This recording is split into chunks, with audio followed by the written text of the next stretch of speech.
নমস্কার বন্ধুরা, এই ক্ষেতটাকে কত সুন্দর দেখতে লাগছে শুধু দেখো বন্ধুরা। হলুদ আর সবুজ বাগানটা পুরো ভরে গেছে। হলুদ ফুল আর সবুজ পাতা, কি অপূর্ব দেখতে লাগছে। এই হলো রাই শাকের বাগান, মানে বাগানটা ভর্তি শুধু রাই শাক। কি সুন্দর দেখতে লাগছে, যেদিকেই তাকাচ্ছি সেদিকেই শুধু হলুদ আর সবুজ বাগান ভরে রয়েছে। এই পুরো বাগানটা জুড়ে রাই শাক ফেলা হয়েছে। দেখো এই যে পাতাগুলো কি বড় বড় হয়েছে, রাই শাকের পাতাগুলো দেখো, এদিকেও ভর্তি এদিকেও ভর্তি। তো আমি এখান থেকে পাতাগুলো সব ছিঁড়ে নেব। রাই শাকের কিন্তু এই ডোক এই পর্যন্তই কাটতে হয়, পুরো ডোকটা নেয় না। এইরকমভাবে পাতাগুলো সব আমি কেটে তুলে নেব।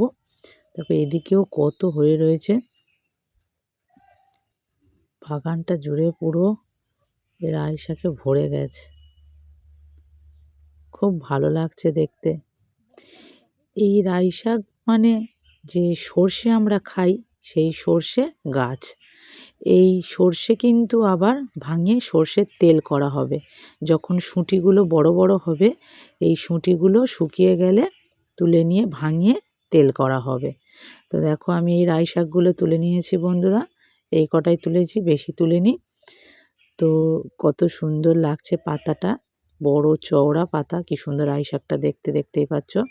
এবার এই রাই শাকের পাতা থেকে এইভাবে ডোকগুলোকে ছিঁড়ে ফেলতে হয়। এই ডোকগুলো কেমন কচকচ করে, খেতে ভালো লাগে না।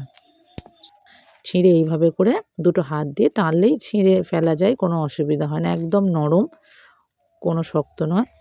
অনেকে আবার এই ডোকগুলো সমেতও খায়, তবে আমরা ডোকগুলো ফেলে দিলে যেন ভালো লাগে, তাই ডোকগুলো এইভাবে করে ছিঁড়ে ফেলে দিচ্ছি।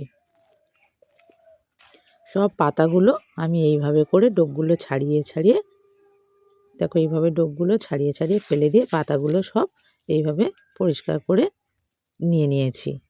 সব ডোকগুলো আমি এই ফেলে দিয়েছি।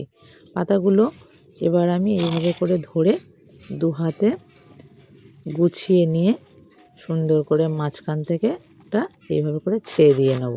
এই মাঝখান দিয়ে ছেয়ে দিয়ে নিয়ে দুটো হাতে একভাবে মানে একসঙ্গে ধরে মুঠো মেরে, আর এই হাতটা এইভাবে করে দিয়ে কুচে নেব।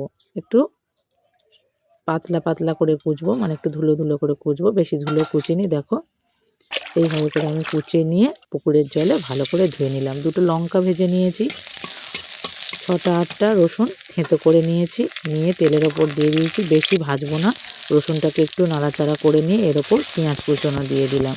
পেঁয়াজ কুচোনোটাও বেশি ভাজবো না, এইভাবে নেড়ে চেড়ে একটু হালকা লাল হয়েছে, এর উপরে আমি ধুয়ে রাখা রাই শাকগুলো সব দিয়ে দিলাম। দিয়ে আস্তে আস্তে করে পেঁয়াজের সঙ্গে রাই শাকগুলো মিশিয়ে দিচ্ছি।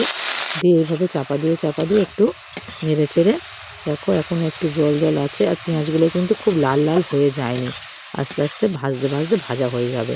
এর উপর আমি চিনি দিয়ে দিলাম, হলুদ গুঁড়ো দিয়ে দিলাম, নুন দিয়ে দিলাম, দিয়ে ভালো করে এটা নেড়ে চেড়ে এবার জলটা প্রায় আমার শুকিয়েই এসছে, এইভাবে করে নেড়ে নেড়ে ভালো করে আমি ভেজে নেব। দেখো আমার ভাজা হয়ে গেছে, জলও শুকিয়ে গেছে, রাই শাকগুলোও পুরো ওইটুকুনি হয়ে গেছে দেখো কমে। গরম গরম ভাতের সঙ্গে রাই শাক ভাজা দারুণ লাগে।